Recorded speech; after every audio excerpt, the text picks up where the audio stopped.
Hello, everybody, and welcome to the Fortress Comic News, episode 243.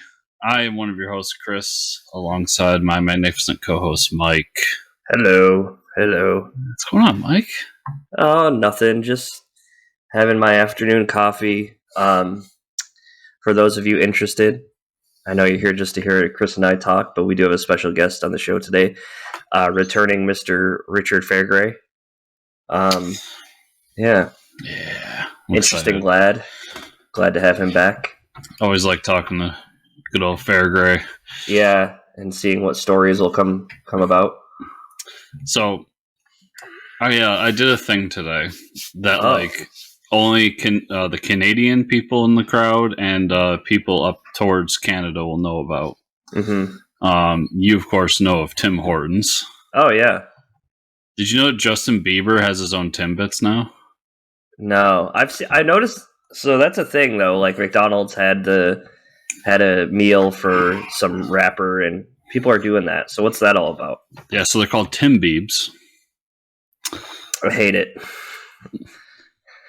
So you went and bought these? Is this what you did? So I will say, if this is the culmination of this man's life's work, then I accept his existence in this universe. Are they good? What are these things? They're donuts? So there's one I didn't care for. It was like a cream cheese chocolate or something like that. Okay. It was a little bit too cream cheesy for me. One was a waffle birthday cake, which was just delightful. So what is it? It's like a Dunkin Donuts donut hole? Yeah, like a Timbit. Okay.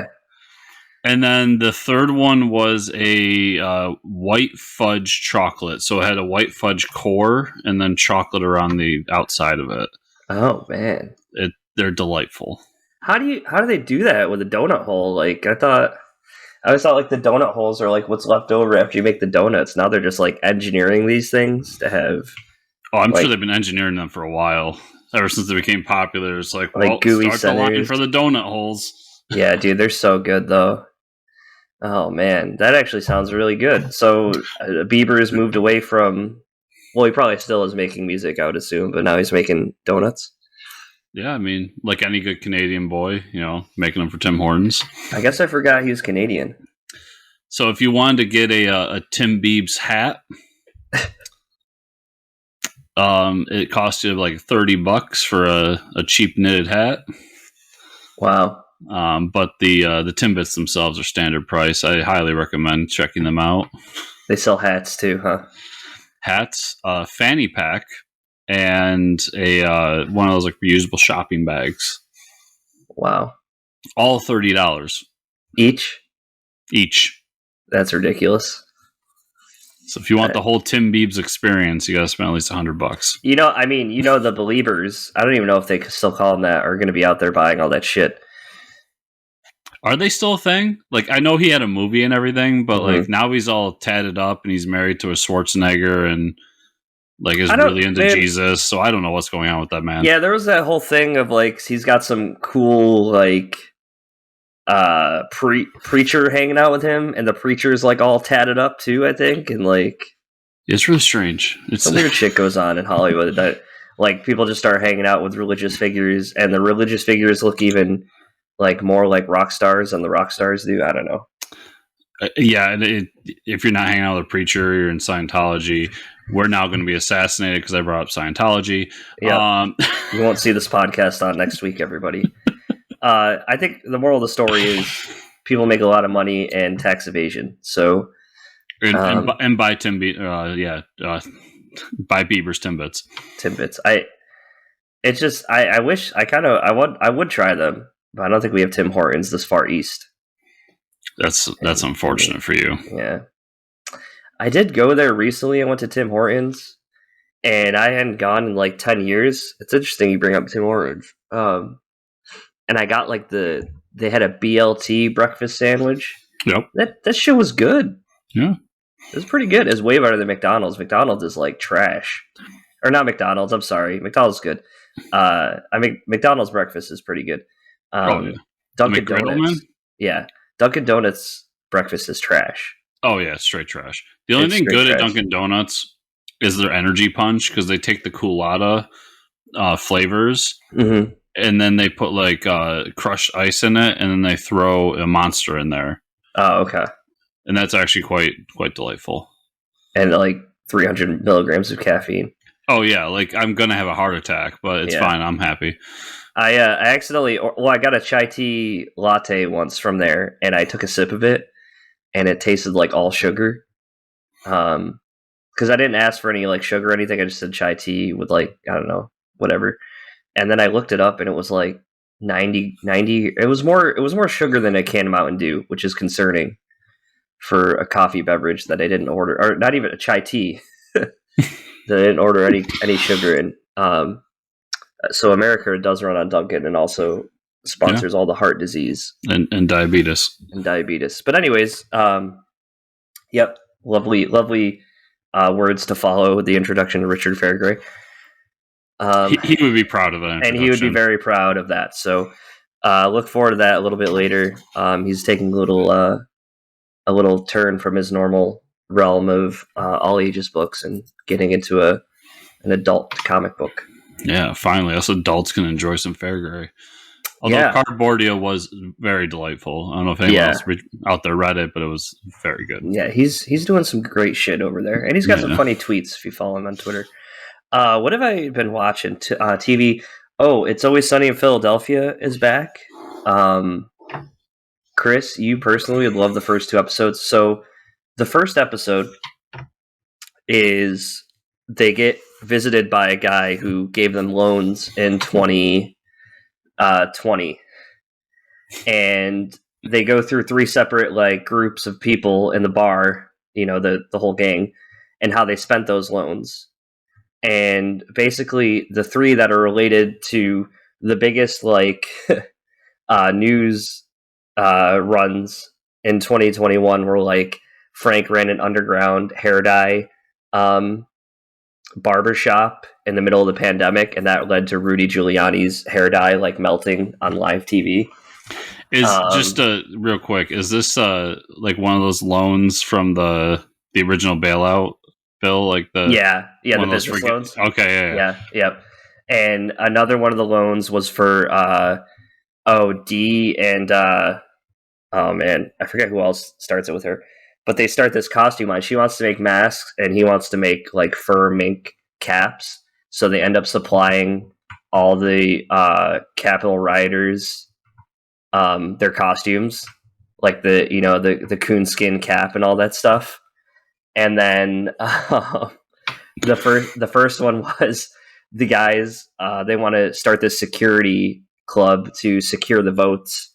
And they end up being because they start posting signs all over of like count the votes and stop the fraud, and they're the ones that inspired everybody to think that there was election fraud going on. So the guy was like, "You want me to believe that you people were, responsible for all of the awful things that happened in the election last year?" And they're like, "Yeah, pretty much." Yeah, it was an amazing episode. I'll watch these as long as they keep making them. And then the second episode is it's all about, so they do Lethal Weapon 7.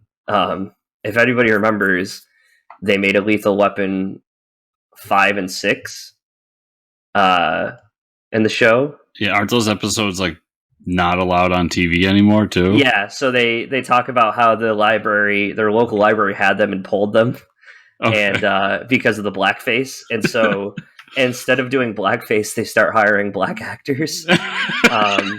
And one of them's like a pimp off the street. So like every day he's supposed to be like going to his daughter's birthday, and he walks in, he's like, "Happy birthday, bitch!" And it's so bad. But like they talk about how they're insensitive and need to like actually cast a black person for the role, and but then it gets flipped on them and ends up being like the guy, they get these really like good actors to come in, and he ends up turns their movie into like a documentary about like how white people are awful, and it becomes like a super famous movie. So I need to watch these. Yeah, they've been really fantastic episodes. I know last season got a little weird, but these, I mean, I love this show so much. Yeah. That's all I can say. I mean, it's like humor it's like watching Curb Your Enthusiasm. Those shows are just humor. It's just pure humor. Like there's a little bit of continuity built into it, but like you're supposed to just watch those shows and laugh and not give a shit. And I think it was it last season where they started off with Dennis like not a part of the show. Mm-hmm. Yeah. Just the fact that the crew and Dennis like pretended to hate each other for an entire off season. Because I don't know if you followed that, but like they pretend to have this huge beef, and he was going to get kicked off the show and everything. And then I didn't know all that. Yeah, and then that first episode was like Dennis was gone, and he shows up at the end. I'm like, that's commitment to this fucking show that I love. Oh yeah. And they said something like, "You guys will keep watching the show, we'll keep making it." And obviously, I mean, Danny DeVito, beautiful bastard. Yeah. Have you watched any of their like their side shows? Like, I haven't watched the one on Apple TV because I'm not paying Apple for Apple TV. Yeah, no way. But Peacock has AP Bio with Dennis in it.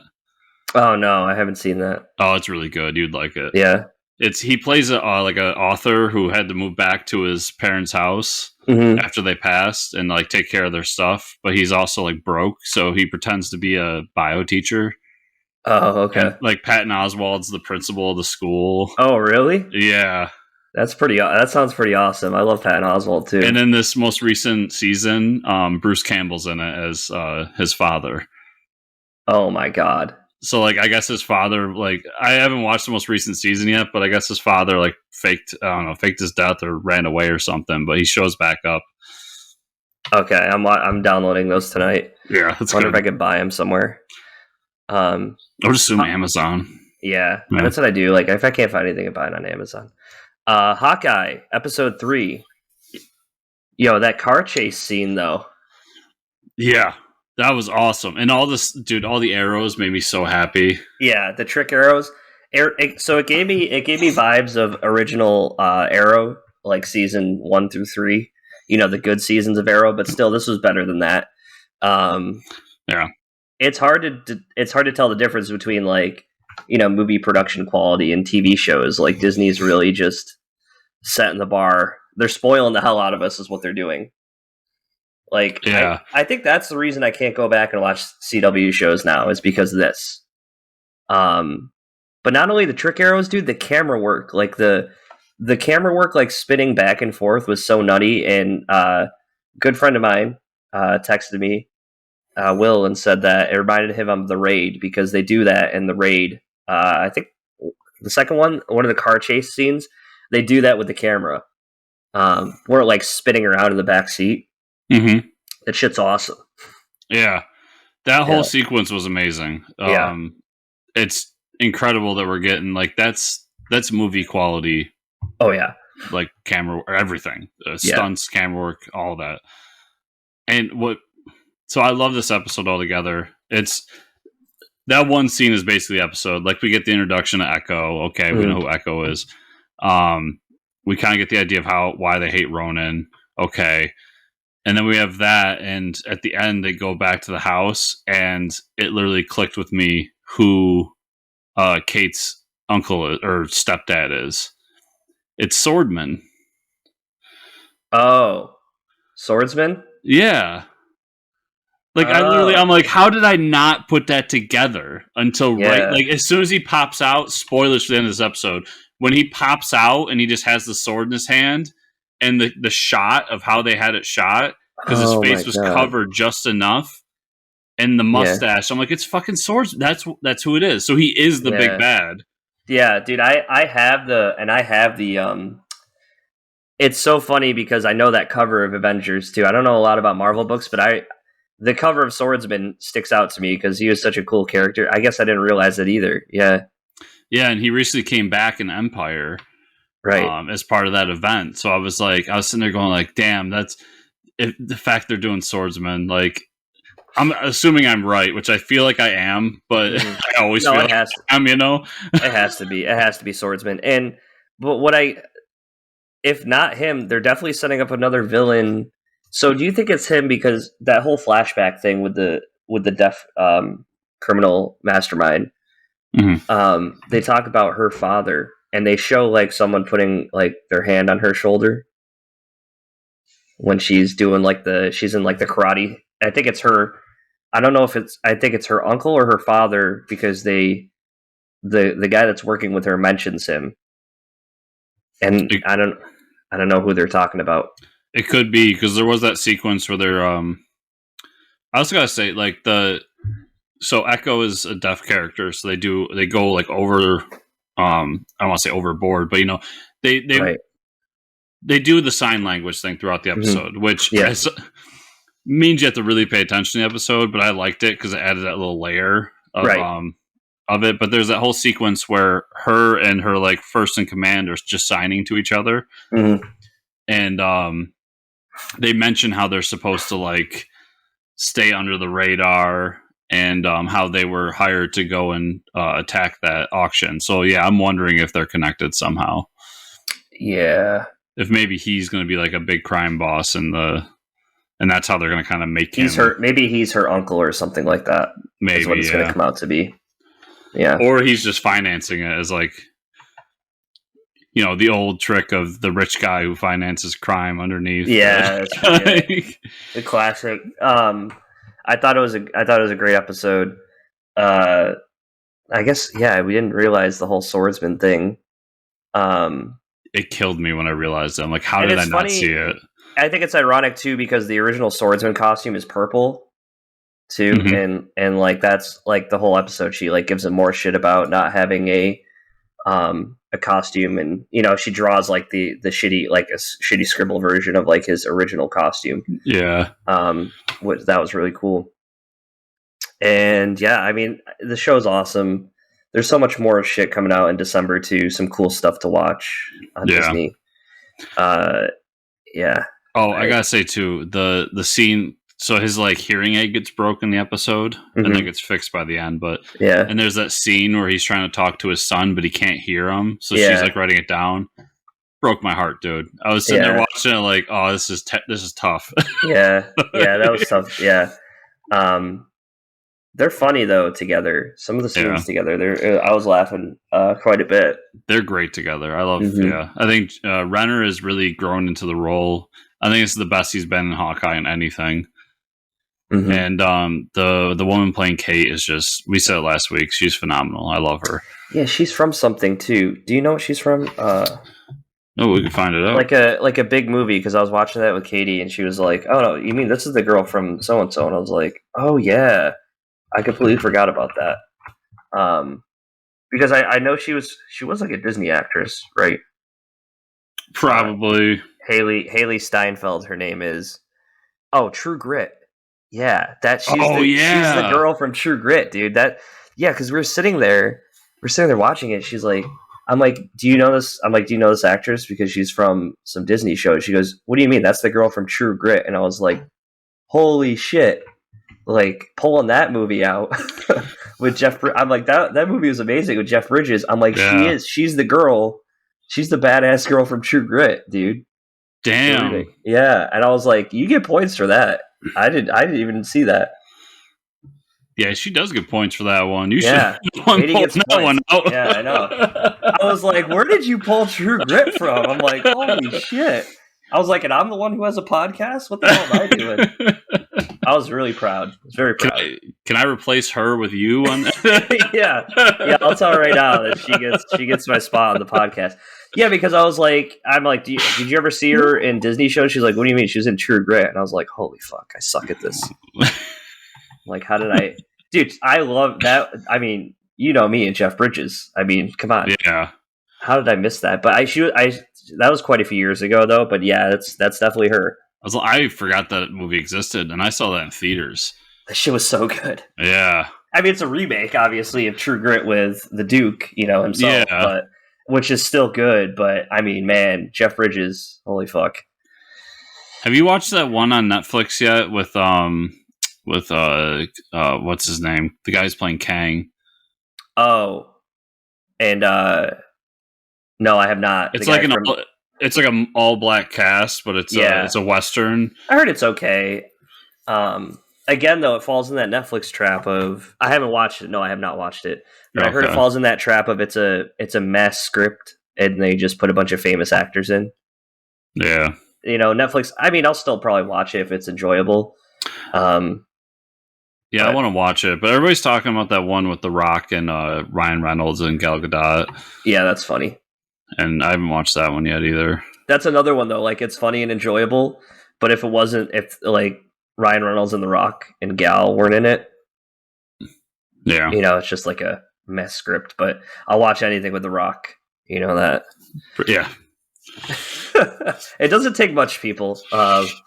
Much like comics, if you put specific people in, like Jack Black's one of them. I had someone say to me, like, I'll watch movies for certain actors and stuff, but like Jack Black doesn't draw me to a movie, and I was like, you need to shut the hell up. Oh, dude, do you remember like what was it, a month back when they announced the cast for that the Mario movie? Yeah. And I was like, okay, Chris Pratt. I like Chris Pratt. I don't got a problem with Chris Pratt, but whatever. I don't. Him playing Mario. And then they started going down, and it was like Jack Black's going to be Bowser. I was like, I'm in. Yeah, that's and then they ended it with Seth Rogen being Donkey Kong. I'm like, this is going to be the greatest movie ever made. Like, yeah. That's another one. Seth Rogen. Like, you got me to watch American Pickle. If there was anybody else, like, say they threw, I don't know, what other comedic actor would they put in American Pickle besides Seth Rogen that would get me to watch it? I don't know. Probably no. I mean, Jack Black. That would be the only other one. Like, it was, I think Jack Black could do that character, but I watched a movie about a guy who fucking pickles himself in a giant pickle factory and meets his, like, great-great-grandson or nephew or some shit. I mean, it was wild. That one. I forgot about that. Yeah, it's on HBO. It's an HBO exclusive, I think. I was about to say, did he become Pickle Man? Because if not, I've got to write this idea down. Yeah, pretty much. Yeah, write it down. All right, so I guess we'll hop over to movies now. Let's do it. DC and Warner Brothers Animation have announced they're working on a Metal Men animated movie. Ron Clements and John Musker, they're best known for The Little Mermaid, Aladdin, and Hercules, have signed on to produce and write the movie. That's pretty huge. Yeah. Interesting, because that means they're trying to go away from the typical DC animation thing of like, okay, we already have this book called Red Sun. Let's just make this gritty animated movie for Red Sun. You know what I mean? I'm wondering though if this is they got these names and they've been wanting this project for a while. Yeah. So this is separate from all that, because I've been hearing rumors about them doing like a Crisis on Infinite Earths for the DC animated universe and like this trilogy of movies. So I feel like those are still coming. But maybe this is like a theatrical, so they're going to try to separate it, because like Super Pets I think is DC or Warner Brothers Animation. Yep, right. So, but I'll be interested to see if it's like CG. Is it quote unquote hand drawn? Oh, right. Or what's it going to look like? Because with those names attached, like, it'd be something cool. It could be, and like you said, I didn't think about that. This is going to be a theatrical release for sure. Oh, without a doubt. Yeah. When you get the guys behind Little Mermaid, like, you don't put that straight to DVD. You don't put that straight, yeah, for sure. Which I think Super Pets is coming to the theater, but I think it's going to be on HBO Max. I think. Doesn't that end this month? Doesn't that whole deal end? Yeah. It's like ending just before Batman comes out a few months later. Yeah, because I thought that Matrix was like the last big one. Oh shit! When does the Matrix come out? Is that this month? Soon, yeah. Next couple of weeks. Holy shit! Yeah, I gotta watch the trilogy already. Then, damn. Yeah, because I actually was thinking I didn't have time this week, but the new Will Smith movie about the Williams sisters. Oh yeah, that was on there. I almost watched that because that looked kind of interesting. Yeah, it does look good. Yeah, they had a pretty interesting life. What is it called? Like King Richard? King Richard, yeah. Yeah. Oh yeah, Spider-Man Into the Spider-Verse 2 is now known as Spider-Man Across the Spider-Verse Part 1. What? They made this shit so big they had to split it into parts. And we got a quick teaser. So they're doing more of these. We've been promised more with a Part 1. Yeah, I felt like after that first one, it was kind of guaranteed we were going to get a bunch of them. Yeah. I didn't watch the teaser. Did they show off any characters? So Miles is in bed. I was joking because it's like Miles like doing something and his room's a mess, and then like Spider-Gwen pops up. So I'm like, every little boy can relate with the somebody popping in your room when you're doing something inappropriate meme. Mm-hmm. But that happens, and then he's like, I'm grounded, so I can't go out. And she's like, well, is Spider-Man grounded? Then they jump into the Spider-Verse. Nice. The animation gets a little weird there, so I'm a little like wary on that. I think it looks like they're going to change animation styles based on universe, which could be cool. Right. But he jumps into the 2099 universe. Oh. Yeah. And so Spider-Man 2099 is chasing him. And, nice. I'll go see it. That first movie was so good that you're getting me for the next one. Oh, yeah, for sure. Yeah, the first one was really good. So. Yep. More of that. Give us more. Yeah, and other than that, I think I'm just marathoning through the Harry Potter movies because they're all on HBO Max. I'm on Order of Phoenix right now. And which reminded me they're doing I forgot they're doing an MMORPG, Hogwarts Legacy. Yeah, it looks good, dude. Yeah, and I got really pumped for that shit. Yeah. So they're doing that, and I thought that looked cool. I might even try that one. And then, did you ever play DC Universe Online? I did a little bit when it first came out. Yeah. Reportedly they're making a Marvel one now. Oh, like the same people. So I'm like, oh, I'm in. Yep. Can I be Daredevil's best friend? Yep. There you go. Sold. All right. With that, let's hop over to this interview with Mr. Richard Fairgray, and we'll see everybody on the other side. And we're back. Good stuff. Check him out. All the fantastic work he's done. He's a cool dude. There's a reason we've had him on the show multiple times. He emails and I say, well, you let me know when you're available. Mm-hmm. Mm-hmm. I'll bump people for you. I won't really bump people for you, but whoa, we're not bumping people. When we tell it, we're really booked out till the next year. So yeah, get your time slots in now, kids. Yeah, booked till the end of the year. That's next week's the last interview of the year. Yep, last interview of the year, and then we got to do our own thing, folks, for the next couple of weeks. And people have the holidays and that bullshit, but we're doing our own thing. Yeah, yep. Just us. Back to our roots, and then yes, we'll continue the interviews in the first of the year. But who really comes here for the interviews? Listen, I'm starting off the year strong. I'm starting off the year with an artist who is currently working. Did you read? We'll talk about it later, but did you read that Gotham villain special? Yep, I did. Yep, we're starting off the year with one of the artists for that book. Yep, yes we are. Can't wait for that. We won't tell anybody. We can't. We're just gonna say that. That's all we're gonna tease you with. Because we gotta get you coming back to listen to who it's gonna be. Honestly, I wanted to email Danny DeVito and see if he wants to be on the show. I'll talk to Danny DeVito because that dude. If anybody didn't pick that up, Gotham City Villains, the first story in that issue was written by the legend Danny DeVito himself. We won't talk about any comics, so we'll just talk about It's Always Sunny. Yeah, for sure. But anyways, okay, comic news. There's only a little bit. Oni Press has announced 3 new Rick and Morty one-shot comics coming in 2022, written by Amy Chu and Alexander Chang, with art by Sarah Stern. All 3 will be parodies of movies. The first will be Dune. The second will be Logan's Run, and the last will be Star Wars. Okay, you got me for Dune and Star Wars. Yeah, I don't really read Rick and Morty comics. Yeah, but I am down for all 3 of these.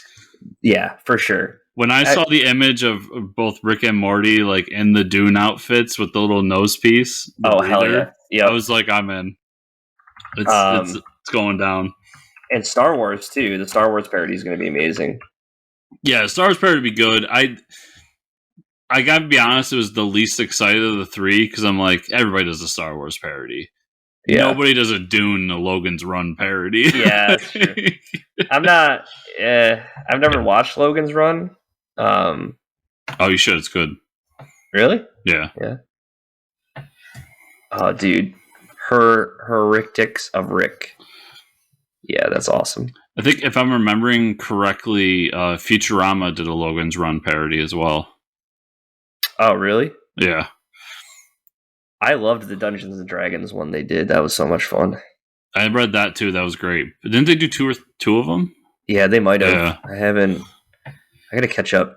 I usually buy them in trades here and there if they go on sale. Yeah. Yeah, it's a lot of fun. Yeah, it makes sense to. Why would you not do fun stuff like that with Rick and Morty? I mean, there's already a TV show for them, so just have them do crazy shit like that. Yeah, more crossovers. Yep. Let's talk about what we read this week.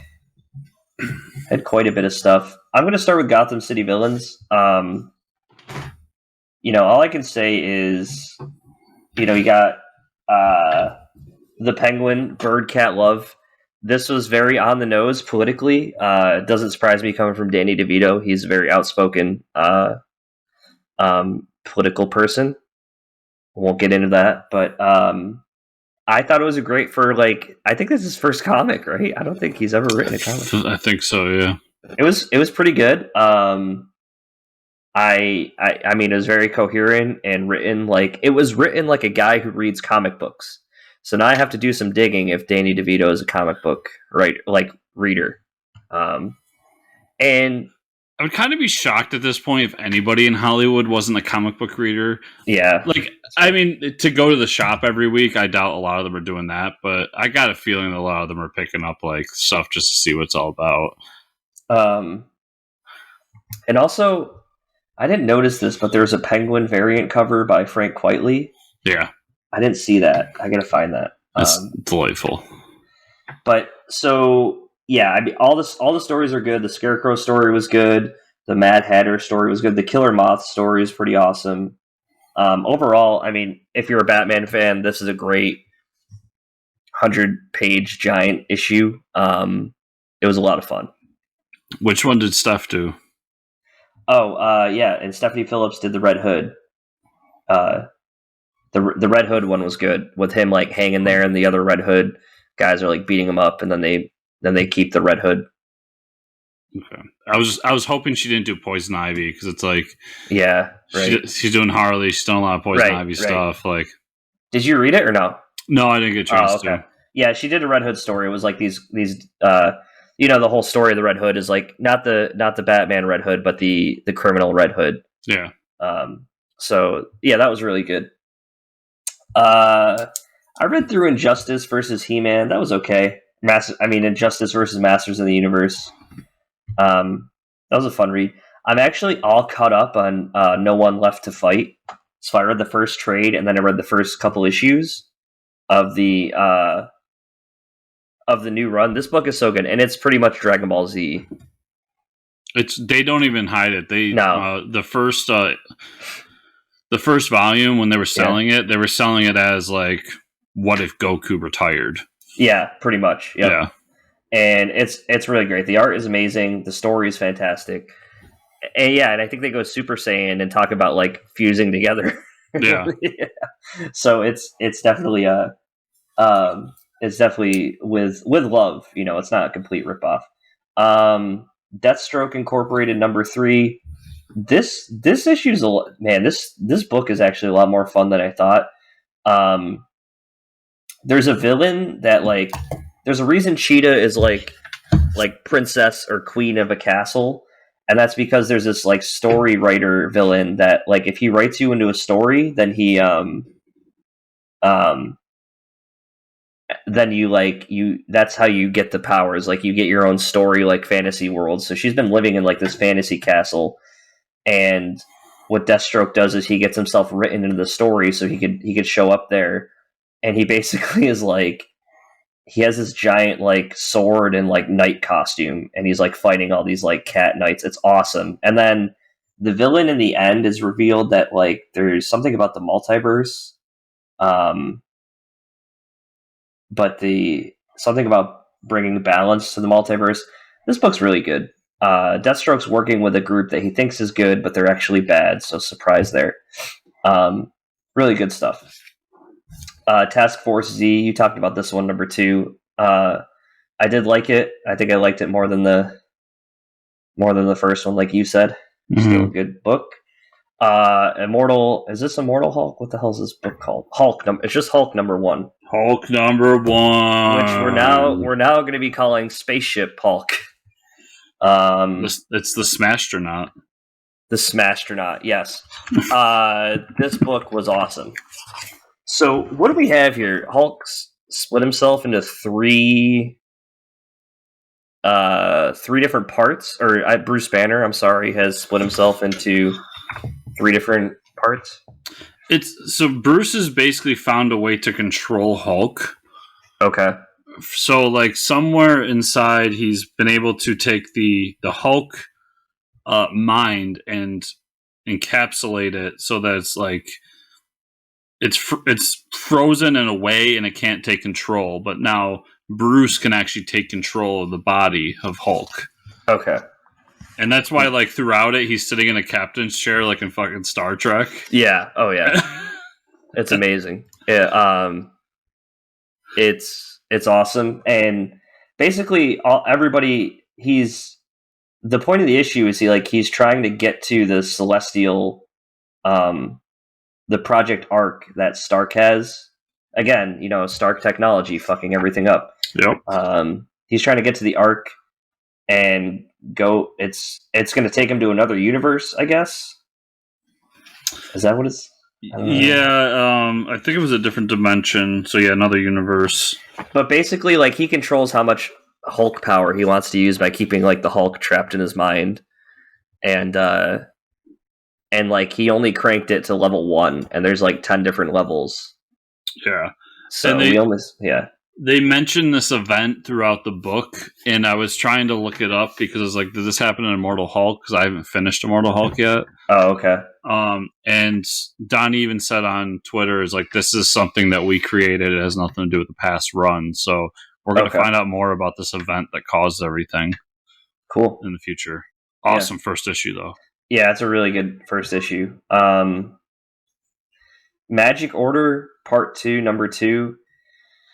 This book is crazy. Just basically the magicians in the family are warring.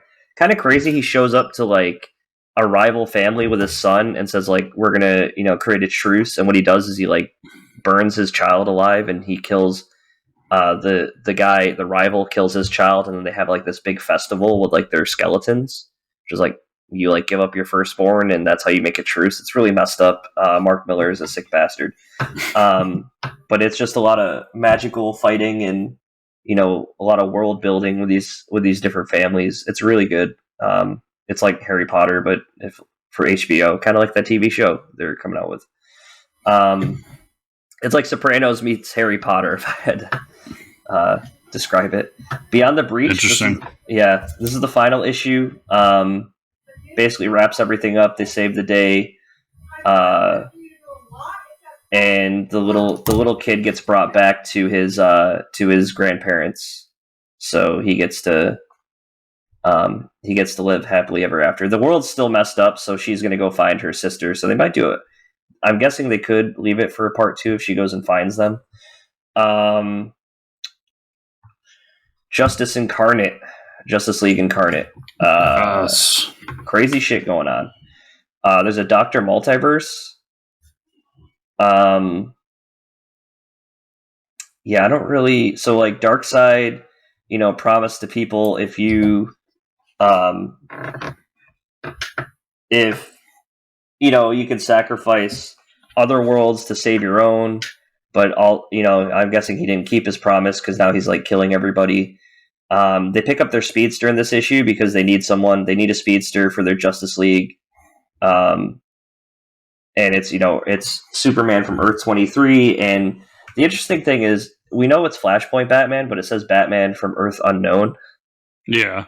In the book. So that was kind of interesting. Well, because he's not from an alternate world. He's from Ultimate Timeline. So he's like, he's stuck. He's not like in the. Yeah, I don't know. I love how this issue like just takes poke at Avengers Endgame though. Oh yeah, it kills. Yeah, they kill all. So like they're on the Earth where it's the DC version of the Avengers, and they kill all. Darkseid's killing them all. Yeah. So I don't know, what's the overarching thing? There's a lot of crazy shit happening here. Basically, Darkseid, is the main villain. You have Doctor Multiverse and the Flash chase after Darkseid, but also all of the guys from Apocalypse show up. But where do they show up? On the ship, right? They have a ship in the bleed, and that's where Apocalypse. So like all the warriors of Apocalypse show up, and the heroes are like sitting in the middle of like the multiverse in the bleed, they call it. So there's a fight happening there while some of the other heroes are chasing. They've taken there's like a crack in the multiverse, and what they did, there's a crack in the source wall, the source of all energy, whatever, and Darkseid's trying to get it. So what they do is they move it to another world, and Dr. Multiverse and Flash are like, shit, we got to go find that world before he does. So now I think this book is just going to be them chasing Darkseid around different multiverses, which is going to be awesome. Yeah, which is great. Yeah. I'm down. And then, but when they jump, the rest of the team doesn't know where they go to, and that's when like the Apocalypse people show up. So it creates like a division between the team. Yep. And who shows up? Oh, Orion shows up. Like, I'm taking over this team. Yeah, which was awesome. He's like, you guys need help. And then I read Magic Masters of Metal #1. A lot of heavy magic lore. It focuses on one planeswalker specifically, but it was a good book. I enjoy these stories. I don't know too much about the lore of Magic, but they're good fantasy stories if you're looking for a good fantasy read. And I don't know how much else I read. Let's see. Snow Angels, that finally finished. That was really good. It was a good wrap up to the series. Don't know if they'll ever, Jeff Lemire and Jock will be going back to that, but it's a really good story. I think it probably reads better as a completed story. And then All Nighter #3, another Comixology original this week. Yeah, Chip Zdarsky's killing it. Vampires being superheroes, and some shit goes down in this issue, but it's really good. I mean, if you're not reading those Comixology originals, check them out. It's worth the price of admission right there. So, and that's all I had this week. Yeah. So, another one from last week, Thor #19, another Donny Cates book. This is starting the new story arc called God of Hammers. Okay. Basically, Thor's trying to figure out who stole the hammer and like what's going on with it, and then it kind of brings us back to the end of Jason Aaron's run during the War of the Realms, where Jane throws the hammer into the sun. And when that happened and Thor was able to retrieve it, it changed Mjolnir. Okay. And that's why it's kind of like all fucked up right now. There's a lot of really great world building here. Like at one point, Thor has to go to this arena that's inside the hand of a celestial, a dead celestial, and that's where he finds Odin battling in this arena. And so he comes in, just kills the guy he's fighting, and takes him away. And it ends with them going to the dwarves that created the hammer. And they go there and are like, okay, well, they have a connection to the weapons they make, so they could probably track it through the universe. Okay. And when they get there, they're all dead. And something happened. The ravens have been killed. It's a disaster. And Odin looks at Thor and just goes, you know what killed these dwarves, don't you? You can see what happened to them, and they've been bludgeoned to death with a hammer. Oh, damn. And that's kind of how it ends, is like, oh shit, like a bad person has Mjolnir. Dude, Thor's awesome. Daredevil #36, it's the last ever Daredevil book to ever exist. This is just wrapping up Chip's story arc, getting ready for Devil's Reign. Okay. Wilson Fisk gets married in this issue. What the hell? to Typhoid Mary, which was weird. Okay. And then there's also this through line throughout it about Elektra keeps asking Matt, like, how did you get everyone to forget your identity? Going back to the Mark Waid run from years back, and he tells her, and he says people could look at old headlines where they talked about me as Daredevil. They could see old images or whatever, and they would just see nothing. And then at the end of the book, Typhoid Mary and Wilson Fisk go to this cabin out in like upstate New York that Wilson owns, and he finds these old documents, and then one of them is a folder that just says Daredevil's identity, and all the pages are blank, and he's just standing there getting real mad over it. Awesome way to end the series at this point. I know that we're after Devil's Reign, we're probably getting another Daredevil book, but I'm really looking forward to Devil's Reign next week. And then King of Spies #1, which is another Mark Millar book. Oh. This sets up who our lead character is, and it's basically like it's James Bond on crack. Like, he's the world's greatest spy. He's saved the world a million times. He's done all these things, and now he's quote-unquote retired and is working for this company, kind of helping with international bullshit. And then we get... we find out that at some point he got married, had a kid. Like, his kid won't talk to him. So his life is just basically a shell. Okay. And when we see him as an old man at first, he's like coughing up blood. And his like girlfriend comes over, and there's a whole scene with that. Yep. And then he realizes like he has some sort of cancer, and he has 6 months to live. And that's when he kind of proclaims, he goes out to the bar, and he sees these guys who are giving somebody shit, and he proclaims like, I'm going to try to make up for as many things as I did as possible. And everybody better beware, because I'm done with it. I know I'm going to hell, but at least I'm going to go to hell knowing I did some good in this world. Okay. And he kills like all these guys. Awesome book. I loved it. Nice. He does some cool spy stuff. And then the last book I read was from like, I don't know, Upstart Comics, I think it was. It was some weird like third tier publisher, but it was called Animal Castle #1. Mm-hmm. It reads as kind of a sequel to Animal Farm. Okay. So we have this castle after humanity is gone, and you can see the different tiers of the animals. So like there's the rooster that's the king. He has his bloodhounds as guards. Mm-hmm. And our lead character is this cat with 2 kittens. And her husband had passed away, so she has to go and work his job for her to give her part to the community and everything. And by the end of the book, the king's like telling them, we have to give more, we have to hold on for winter and everything. And then one of the other animals like, but we're all starving and we're already on low rations, barely able to die or barely able to live. And they attack the king. And then we find her at the end of the book on the wall, pinned up, almost Jesus-esque, like with her hands out, but her wings out. Oh, boy. Okay. With a daisy sticking out of her mouth. Her name was Daisy. Okay. And that's kind of how the book ends. It was good. I'm not going to pretend to be the world's biggest Animal Farm fan. I don't think I've read it since like 9th grade or whenever we had to read it. Right. Mm-hmm. But it was a cool little sequel to it. And I'll read the next one. I think it was awesome. Cool. Awesome. That's all I had this week. Mike, where can people find you on the internet? You can find me at Fortress Ricker on Twitter. Where can they find you and or the show? Well, they can find me at Fortress Chris on Twitter, and they can find the show at Fortress Comics _ on Twitter. Also at fortressofcomicnews.com. Remember, everybody, if you're listening to this, to give us a review on whatever podcast you use, especially on Apple Podcasts. 5 stars is appreciated.